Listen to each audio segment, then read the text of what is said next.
बात करें हरनौत की, तो हरनौत वाली सीट को उनको चाहिए जरूर, लेकिन अगर निशांत चुनाव लड़ते हैं तो ये सीट वो निशांत के लिए छोड़ सकते हैं और यहां आकर के दोनों के बीच में कहा जाता है तो अपनत्व और समझौता की बात हो सकती है। जयलाल कुशवाहा ने, आपको कल ही बता रहे थे हम कि 25 तारीख को उनकी एक बैठक हुई थी जिसमें करीब 12-14 दलों को मिला करके वो एक अलग गठबंधन बना रहे हैं, वो भी एक बड़ा फैक्टर है। इन सबके साथ साथ जो वर्तमान स्थिति बनी है, ये तो वो स्थिति है जिसकी हम चर्चा कर रहे थे और जो आने वाले समय में मुश्किलों में डालेगी इंडिया गठबंधन। उपेंद्र कुशवाहा की पार्टी को छोड़ करके इस फैसले पर आगे बढ़ा जाए, लेकिन ये भी संभव नहीं है। 5 दलों में से कोई भी छटकता है तो उसका असर जरूर पड़ेगा। हालांकि भारतीय जनता पार्टी को ऐसा लगता है कि सम्राट चौधरी के रहने से कुशवाहा वोट पर बहुत ज्यादा असर नहीं पड़ेगा। उपेंद्र कुशवाहा के समकक्ष हुआ करके खड़े हो गए हैं, ऐसा भारतीय जनता पार्टी का मानना है। लोक जनशक्ति पार्टी में बड़ा टूट हुआ था, बड़ा बिखराव हुआ था और यहां से चिराग पासवान जो है वो एक नए एरा में प्रवेश करते हैं। चिराग पासवान को वही कहते नहीं है कि पूत कपूत तो क्यों धन संजय, पूत सपूत तो क्यों धन संजय, शायद यही लागू होता है चिराग पासवान पे। भारतीय जनता पार्टी को करीब 68-69 सीटों पे विधानसभा की बढ़त मिली थी, 72 सीटों पे जनता दल यूनाइटेड को, 29 सीटों पे लोक जनशक्ति पार्टी को। ये सारी सी बातें की जा रही हैं और अब सीट शेयरिंग के समझौते में इसी का लक्ष्य बना करके नोरमा ग्रुप, जो सोचता है वो करता है, आपके अपने सपनों का आशियाना। नमस्कार, भीतर की बात लेकर के एक बार फिर आपके सामने हाजिर है और जब हाजिर है तो कुछ जरूर विशेष लेकर के आए होंगे, कोई भीतर की बात ही लेकर के आए होंगे। और भीतर की बात ये है कि नीतीश कुमार जी के दिल्ली से पटना आने के क्रम में जो 2 दिन का दिल्ली में जो भी चला, उसको लेकर के एनडीए गठबंधन के भीतर भी खलबली मची हुई है और सभी जानना चाहते हैं कि आखिर हुआ क्या है। हालांकि आपको बता दें कि इंटरनली सबको पता होगा कि नीतीश कुमार जी के नीति आयोग की बैठक में नहीं जाने, उनके बीच बैठक से जो एनडीए गठबंधन के मुख्यमंत्रियों और उप मुख्यमंत्रियों की बैठक चल रही थी उसमें से बीच में ही निकल जाने, इन सभी बातों का सबको पता होगा। लेकिन असल बात यह है कि जो एनडीए गठबंधन के भीतर एक असमंजस की स्थिति उत्पन्न हो गई है, उस असमंजस की स्थिति से निकलने के लिए सभी अपने अपने हिसाब से तैयारियां कर रहे हैं। डिजास्टर प्लान सबके पास है और सभी उस पर भी काम करना शुरू कर चुके हैं। हालांकि इस बार की परिस्थितियां कुछ अलग है। मैं बार बार आपको बता रहा हूं कि 2025 का ये जो चुनाव होगा, ये बिहार सहित देश में एक टर्निंग पॉइंट वाला चुनाव होगा, क्योंकि आपको पता है कि बिहार इस देश की राजनीति को दिशा देता है, मूवमेंट देता है और उस मूवमेंट के साथ देश जो है अपना मूड तय करता है।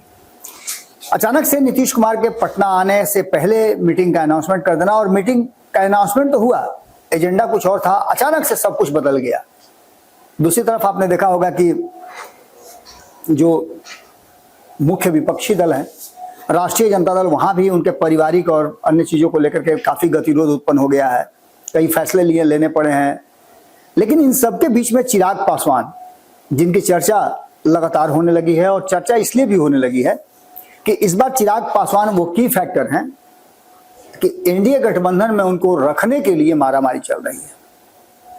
नीतीश कुमार चाहते हैं कि किसी भी हाल में चिराग पासवान एनडीए का हिस्सा बने रहें, और चिराग पासवान है कि वो साफ कर दिए हैं कि वो अपनी जो स्वतंत्र आइडेंटिटी है उसके हिसाब से वो आगे एक्ट करेंगे।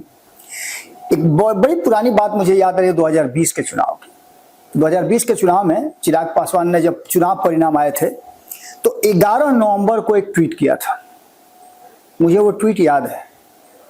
चिराग पासवान ने जिस तरह से एनडीए के विरुद्ध चुनाव लड़ा था, कई सीटों पे, करीब 5-6 सीटें हैं, आधा दर्जन के आसपास, जिन सीटों पे उन्होंने भारतीय जनता पार्टी के विरुद्ध भी अपने उम्मीदवार उतारे थे, और उस उम्मीदवार को उतारने के पीछे की रणनीति कुछ अलग थी।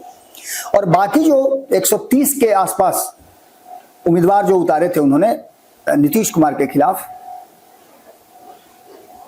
उसको लेकर के एक अलग तरह की बातें चल रही थी कि एनडीए के विरुद्ध लड़ रहे हैं कि जदयू के विरुद्ध लड़ रहे हैं। लेकिन उन्होंने, चूंकि चुनाव तो बीजेपी के विरुद्ध भी लड़ा, एनडीए घटक दल के और नेताओं के विरुद्ध और दलों के विरुद्ध भी चुनाव लड़ा था, वीआईपी के विरुद्ध उनके उम्मीदवार उतरे थे, हिंदुस्तानी अवाम पार्टी के विरुद्ध उनके उम्मीदवार थे। इन सबके साथ साथ जब परिणाम आया तो जो उनका ट्वीट था वो बड़ा ही चौंकाने वाला ट्वीट था। सीधे तौर पे चिराग पासवान ने कहा उस ट्वीट के माध्यम से कि प्रधानमंत्री नरेंद्र मोदी के लिए बिहार की जनता ने उनके वादे पर, उनके कार्यशैली पर प्रसन्नता जाहिर करते हुए, उनमें भरोसा जताते हुए ये जनादेश दिया है। अब ये बात अच्छी तरह से आप समझ सकते हैं। आपको मालूम है कि नीतीश कुमार के विरुद्ध चुनाव लड़ करके लगभग 5.7%, 5.66% और 5.7% के आसपास चिराग पासवान को वोट आए थे। और इसके साथ साथ लगभग 30 से ज्यादा ऐसी सीटें हैं जिन सीटों पे उन्होंने भारतीय जनता पार्टी और कहीं ना कहीं नीतीश कुमार को, उनकी जदयू को परेशानी में डाला था। परेशानी में डालने में सबसे ज्यादा जो अंतर पड़ा था, उसमें से नीतीश कुमार 2015 में जो सीटें जीत करके आए थे, 2015 की सीटों में 28 सीटें उनकी कम हुई थी। आपको याद है ना कि 43 सीटें जीत करके आए थे, उनकी 28 सीटें कम हुई थी 2020 में। और ये 28 सीटें वो सीटें थी जहां चिराग पासवान बड़ी मजबूती के साथ चुनाव लड़े थे और नीतीश कुमार को कहीं दूसरे और कहीं तीसरे नंबर पर ठेलने के लिए उत्तरदायी बने थे। यही कारण था कि नीतीश कुमार गुस्से में भी थे और कहा जाता है कि 2021 में जब नीतीश कुमार को मौका मिला, अपने आप को बैलेंस कर लिया, सरकार बना लिया, सब कुछ कर लिया, नवंबर में सरकार बनी और कुछ महीने के बाद ही लोक जनशक्ति पार्टी में बड़ा टूट हुआ था, बड़ा बिखराव हुआ था। और यहां से चिराग पासवान जो है वो एक नए एरा में प्रवेश करते हैं। चिराग पासवान को वही कहते नहीं है कि पूत कपूत तो क्यों धन संजय, पूत सपूत तो क्यों धन संजय। शायद यही लागू होता है चिराग पासवान पे। रामविलास पासवान की विरासत जरूर थी, लेकिन उस विरासत को पूरा का पूरा लेकर के अकेले चिराग पासवान को छोड़ करके चले गए थे पशुपति कुमार पारस, उनके चाचा जो थे। उनके पिताजी के कार्यकाल के दौरान उनके राजनीतिक वारिस के रूप में कहा जाए तो चिराग पासवान से पहले पशुपति कुमार पारस ही उनका सारा काम धंधा देखते थे और रामविलास पासवान को बहुत सारी बातें पता भी नहीं होती थी, जो फैसला कर लिया करते थे पशुपति कुमार पारस। इसलिए उनका प्रभाव भी था और लोग उनके साथ जुड़े भी रहते थे। ये सारी परिस्थितियां जिस तरह से काम करती थी, जिस तरह से बनी हुई थी, चिराग पासवान जब अकेले हो गए तो उनके पास वही पूत सपूत वाले बात हो गई, पूत कपूत वाली बात हो गई। चिराग पासवान ने यहां से अपने आप को राजनीतिक रूप से अपनी जमीन तलाशना शुरू की, जो रामविलास पासवान की जमीन थी। उन्होंने ये बताने की कोशिश की उन सभी लोगों को जो रामविलास पासवान के समर्थक थे कि मैं असल में उत्तराधिकारी हूं और मुझ में वो क्षमता है कि रामविलास पासवान की विरासत को मैं सहेज करके, समेट करके और उसे और आगे बढ़ाने का काम कर सकता हूं। उनके ट्वीट के बाद भारतीय जनता पार्टी को बड़ी खुशी हुई और उन्होंने ये भी बात कहा था कि वो नरेंद्र मोदी के हनुमान अब भी हैं और एनडीए गठबंधन का हिस्सा तब भी है। अब ये बड़ा अजीब तरह की बात थी। भारतीय जनता पार्टी चुप थी और नीतीश कुमार एक्शन में थे। मजबूरन भारतीय जनता पार्टी को सरकार में नीतीश कुमार के साथ बने रहने के लिए, चूंकि नीतीश कुमार के पास वो आंकड़े थे कि अगर नीतीश कुमार नहीं रहे तो भारतीय जनता पार्टी के लिए सरकार बनानी मुश्किल हो जाएगी। कोई दूर दूर तक ऐसा नजर भी नहीं आ रहा था जिससे कि वो आंकड़ों को हेर फेर कर ले। किसी तरह का कोई मामला भी नजर नहीं आ रहा था। इन सभी चीजों को लेकर के जो परिस्थितियां बनी उसमें नीतीश कुमार कमजोर हुए और उसका बदला क्या हुआ वो आपको पता है। आज बड़ी एक बैठक हुई है, जो कोर टीम है चिराग पासवान की, उसकी पटना में एक बड़ी बैठक हुई है और पटना में जो चिराग की कोर टीम की बैठक हुई है उस बैठक में कई बड़े फैसले लिए गए हैं। उस फैसले में सबसे बड़ा फैसला है 8 जून को एक बड़ी सभा करना और वहां से बिहार में चुनाव के बिगुल को फूंकने की तैयारी है और वो भी आरा जैसे प्रतिष्ठित जगह से। अब आप समझ सकते हैं कि ये आखिर क्यों जरूरत पड़ी है। इस बीच में आपको पता है कि 29-30 तारीख को प्रधानमंत्री आ रहे हैं, उसके लिए भी कार्यक्रम में पूरी तैयारी चल रही है। आज भी जब हम आपसे बात कर रहे हैं तो एक बड़ी बैठक चल रही है आरा में। अब इन सारी बातों को लेकर के जो वर्तमान परिस्थिति बनी है उसमें यह तो तय था कि जिन सीटों पे, लगभग 30 सीटों पे हम बता रहे हैं कि नीतीश कुमार के विरुद्ध लड़े थे चिराग पासवान, जिसमें से 1 नंबर, 2 नंबर और 3 नंबर पे हुआ है, उन सीटों पे उनकी दावेदारी बनती है। और उन्होंने नीतीश कुमार से हाल फिलहाल में जो मुलाकात किया है, फाइल लेकर के उनके साथ अरुण भारती जो गए हुए थे, उसके बाद अब उड़ती उड़ती जो खबरें आ रही हैं कि लोक जनशक्ति पार्टी रामविलास ने चिराग पासवान की पार्टी ने वो सारे फैसले कर लिए हैं और उस फैसले में किन किन सीटों पर समझौता नहीं करेंगे वो लिस्ट सौंप दिया गया है और वो लिस्ट लीक हो गया है। हम उस लिस्ट को आपको बताएंगे। लेकिन इनके साथ साथ सीट शेयरिंग के समझौते में जो आंकड़े हमारे सामने आ रहे हैं कि 3-4 आंकड़े सोशल मीडिया पर बड़ी तेजी से तैर रहे हैं, नीतीश कुमार के दिल्ली जाने, चिराग पासवान से बात होने और ये एक सप्ताह का जो पूरा निचोड़ है उसमें कई ऐसी सोशल मीडिया पर आप देखिएगा तो मिल रहे हैं और कई लोगों ने बातचीत भी किया है जिसमें सीटों को लेकर के जो आंकड़े बनाए जा रहे हैं वो आंकड़े बड़ा चौंकाने वाले हैं। कहीं कहीं तो उन सीटों के आंकड़े हैं वो इस तरह से नजर आ रहे हैं कि जिसमें साफ साफ नजर आ रहा है कि सीट शेयरिंग के समझौते में जो मामला सामने आ रहा है उसमें पिछले 2024 के चुनाव के हिसाब से लगभग 174 ऐसी सीटें थी जिस पर एनडीए गठबंधन को बढ़त मिली थी और इसको लेकर के उसका विभाजन जो किया गया है उसमें विभाजन में भारतीय जनता पार्टी को करीब 68-69 सीटों पे विधानसभा की बढ़त मिली थी, 72 सीटों पे जनता दल यूनाइटेड को, 29 सीटों पे लोक जनशक्ति पार्टी को। ये सारी सी बातें की जा रही हैं और अब सीट शेयरिंग के समझौते में इसी का लक्ष्य बना करके 2020 को भी इसका एक जो कहा जाता है कि मापदंड बनाया गया है और उस हिसाब से 110 सीटें भारतीय जनता पार्टी अपने पास रखना चाहती है, 83 सीटें नीतीश कुमार को दी जा रही हैं और 40 सीटें लोक जनशक्ति पार्टी रामविलास को दी जा रही है। हालांकि ये बिल्कुल नीतीश कुमार के बर्दाश्त से बाहर की चीज है और नीतीश कुमार इसको कभी एक्सेप्ट नहीं करेंगे। ये सोशल मीडिया में बहुत तेजी से चल रहा है। बाकी के हिंदुस्तानी आवाम पार्टी को 10 सीटें और आरएलएम का इसमें कोई जिक्र नहीं है।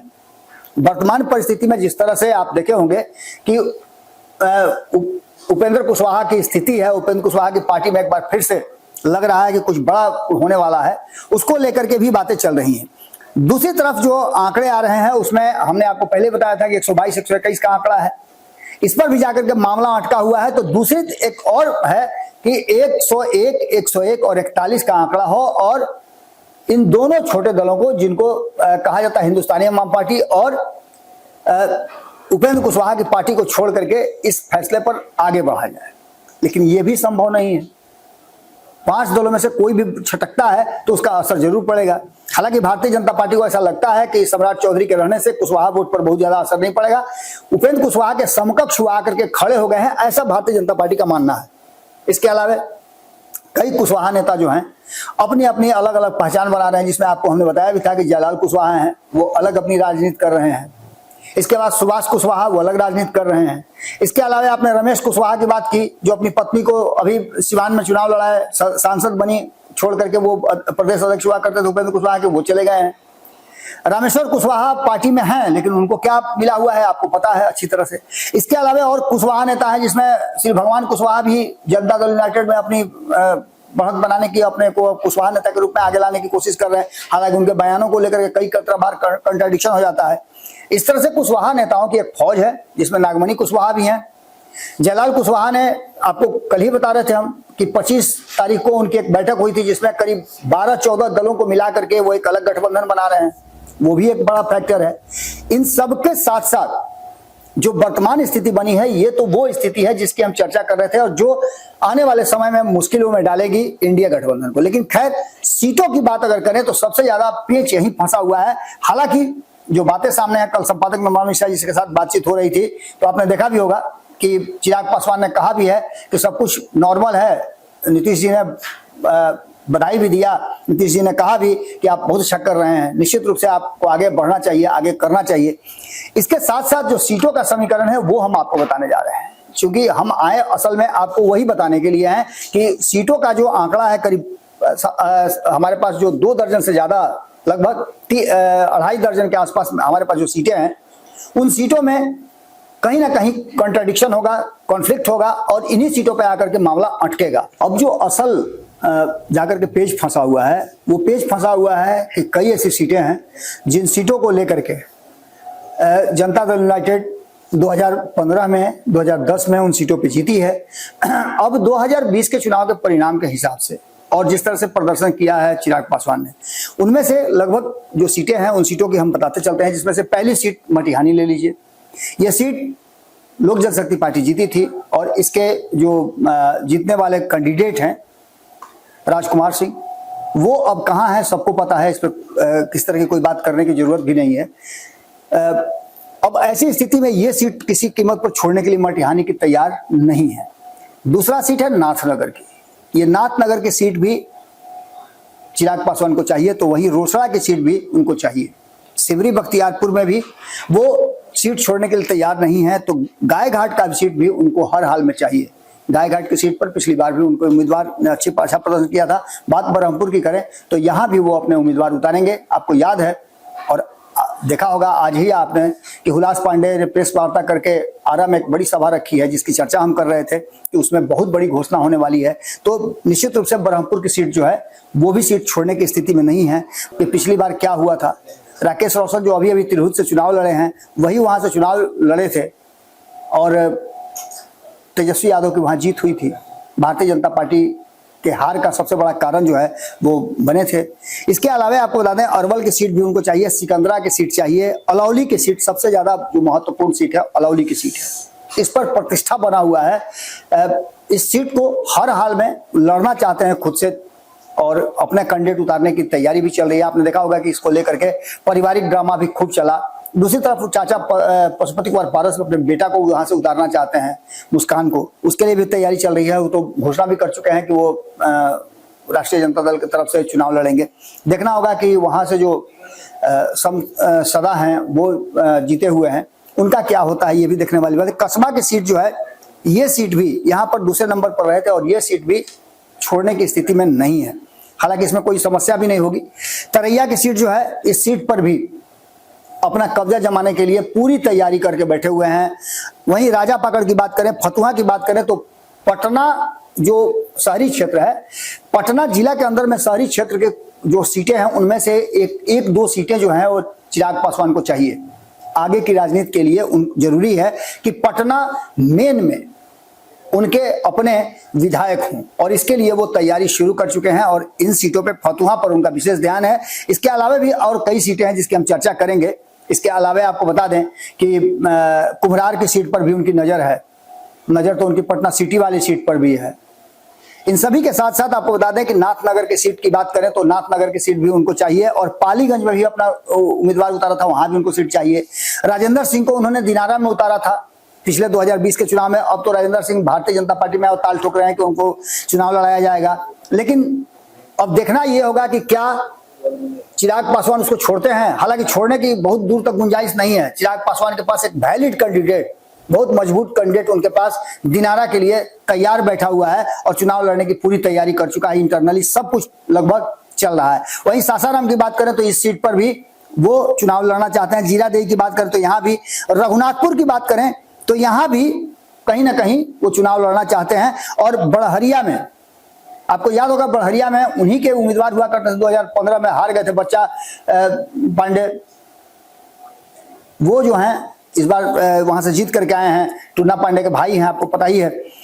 उनकी सीट भी उनको चाहिए, चूंकि वहां इस बार राष्ट्रीय जनता दल की जीत हुई है। जदयू वहां से चुनाव लड़ती थी और जीतती भी थी, कई चुनाव से जीत कर आ रही थी। अब ये सीट बड़हरिया वाली सीट भी उनको चाहिए। बात करें हरनौत की तो हरनौत वाली सीट को उनको चाहिए जरूर, लेकिन अगर निशांत चुनाव लड़ते हैं तो ये सीट वो निशांत के लिए छोड़ सकते हैं और यहां आकर के दोनों के बीच में कहा जाता है तो अपनत्व और समझौता की बात हो सकती है। बात जगदीशपुर की करें तो इस सीट पर भी उनका दावा है, जबकि आपको पता है कि इस सीट पर चुनाव लड़ने के लिए श्री भगवान कुशवाहा एक बार फिर से ताल ठोकने की कोशिश कर रहे हैं और वहां अपना माहौल बनाने की तैयारी में लगे हुए हैं। बात करें कदवा की तो इस सीट पर भी किसी को कोई परेशानी नहीं होगी और लोक जनशक्ति पार्टी यहां से लड़ना चाहती है। बात ओबरा की करें तो यह सीट भी लोक जनशक्ति पार्टी को चाहिए। इसके अलावा रुपौली की सीट जो है, आपको याद होगा कि 2020 में क्या हुआ था, बीच में उपचुनाव हुआ और उपचुनाव में लोक जनशक्ति पार्टी से रिजाइन करके शंकर सिंह वहां से चुनाव लड़ करके और जीत करके आए थे। तो यहां भी ये भी रुपौली की सीट भी उनको चाहिए। अब आगे आपको बता दें कि डेहरी की सीट भी चिराग पासवान के गुड बुक में है, यानी उनके लिस्ट में शामिल है। इसके अलावा और कई सीटें हैं, 40 सीटों का आंकड़ा उनके पास है। इन 40 सीटों में ये जो सीटें हैं इसमें कोई समझौता नहीं होने वाला है। एक आध दो सीट है जिस पर वो 19-20 हो सकता है, वो छोड़ सकते हैं अपना दावा, लेकिन अधिकांश सीटें हैं जिस पर वो कोई दावा छोड़ने के लिए तैयार नहीं है। ये 2.5 दर्जन के आसपास ऐसी सीटें हैं जिन सीटों पर लिस्ट रेडी है, इस लिस्ट से अवगत भी करा दिया गया है और इस पर मंथन भी चल रहा है। किसी भी परिस्थिति में चिराग पासवान एनडीए से बाहर न जाएं, इस बात की जो तैयारी है या इस बात का हर तरह से प्लान जो है उनको रोकने का, जहां जदयू कर रही है वहीं भाजपा भी कर रही है। और चिराग पासवान को इस पर कहीं ना कहीं एनडीए का वो की फैक्टर माना जा रहा है, जिनके आधार पर, जिनके प्रदर्शन के आधार पर और जिनके जो वोट बैंक है उसके आधार पर सत्ता तक पहुंचा जा सकता है। जो आंकड़े आए हैं उन आंकड़ों की भी हम चर्चा हमने आपको करके बताया था। उन आंकड़ों में कई ऐसे आंकड़े हमारे पास आए हैं जिन आंकड़ों के आधार पर यह नजर आ रहा है कि एनडीए गठबंधन को 42% के आसपास, 41 पॉइंट कुछ प्रतिशत आ रहा है, तो वहीं 42.4% इंडिया गठबंधन को भी लोग वोट देने के लिए तैयार नजर आ रहे हैं। लेकिन इन सब में सबसे बड़ा फैक्टर जो है वो 3% वोट लेकर के आ रहे हैं लोक जनशक्ति पार्टी, और लोक जनशक्ति पार्टी वाला ये 3% है वो कहीं ना कहीं ज्यादा फायदे में ला देता है एनडीए गठबंधन को, या जिस गठबंधन में वो रहेंगे। वहीं जनसुराज की बात करें तो उनको 3.4% वोट आता हुआ दिखाई दे रहा, और अन्य के खाते में 9.4% वोट आते दिखाई दे रहा। इसमें और भी कई फैक्टर हैं। इस समीकरण के आधार पर सीटों की जो बात की जा रही है उसमें जीत हार के आंकड़े में भी जो कहा जा रहा है कि इस बार जो जीत हार का आंकड़ा होगा उसमें 70 सीटें जो हैं वो भारतीय जनता पार्टी को फिर से आती हुई दिखाई दे रही हैं। अब ये आंकड़े कितना सटीक है, नीतीश कुमार की सीटें घटती हुई दिखाई दे रही है, और इस बार बाउंस बैक करने की बात कही जा रही है लोक जनशक्ति पार्टी की, यानी कि चिराग पासवान इस बार बेहतर प्रदर्शन करेंगे और सरकार बनाने वाले खेमे का वो एक की फैक्टर भी होंगे, इस बात को भी कहा जा रहा है। अब देखना होगा कि 8 तारीख को जो घोषणा हुई है कि 8 तारीख को आरा में बड़ी घोषणा होगी, उसके साथ साथ अपनी निजी आइडेंटिटी की बात, स्वतंत्र पहचान की बात की जा रही है, उस पर क्या कुछ निकल के सामने आता है। एक बात तो तय मान के चलिए कि इन सभी झंझावातों के बाद, इन सभी बातों के बाद चिराग पासवान ने अपनी तैयारी कर ली है, और जो लिस्ट हमने आपको बताया, आप देखिएगा कि जब फाइनल होगा तो इन लिस्ट में से ही अधिकांश सीटें, एक आध दो को छोड़ करके, हो सकता है 3 भी हो जाए, 4 भी हो जाए, लेकिन इन्हीं 4-5 सीटों के बीच में ही कम बेसी होकर के चिराग पासवान चुनाव लड़ेंगे, और इन सीटों में से ही 4-5 सीटें वो छोड़ करके किसी अन्य सीट पर अपने उम्मीदवार उतारेंगे। ये सीटें खास करके, इसमें से कुछ सीटें हैं जो भारतीय जनता पार्टी लड़ना चाहेगी, उनके लिए छोड़ सकते हैं। लेकिन ये जो हमने आपको 29-30 सीटों का जो बताया है लिस्ट, उस लिस्ट में से 20 से लेकर के 22 सीटें ऐसी हैं, 25 सीटें ऐसी हैं जिस पर वो कोई समझौता करने वाले नहीं है। अब देखना होगा कि आगे क्या कुछ निकल के सामने आता है। 8 तारीख का इंतजार कीजिए, चिराग पासवान क्या करते हैं। इस बीच प्रधानमंत्री नरेंद्र मोदी का जो यात्रा है, उस यात्रा में भी बहुत कुछ निकल करके सामने आएगा। बहुत बहुत धन्यवाद, नमस्कार। पनोरमा ग्रुप, जो सोचता है वो करता है। अगर ये वीडियो पसंद आई और वह बिहार के राजनीति और बिहारियत से सरोकार रखेनी तो सब्सक्राइब बटन दबा के चैनल के सब्सक्राइब कर ली। ओजे एगो घंटी बा, ओकरा बटन दबा देला से कुल सटीक और मारक खबर रुआ मुफ्त में मिल जाई। अगर रुआ पत्रकारिता के हमनी के नया प्रयोग में सहयोग कर चाहतानी तो ज्वाइन बटन दबा दी। पेटीएम नंबर नोट कर ली 9386816700। धन्यवाद।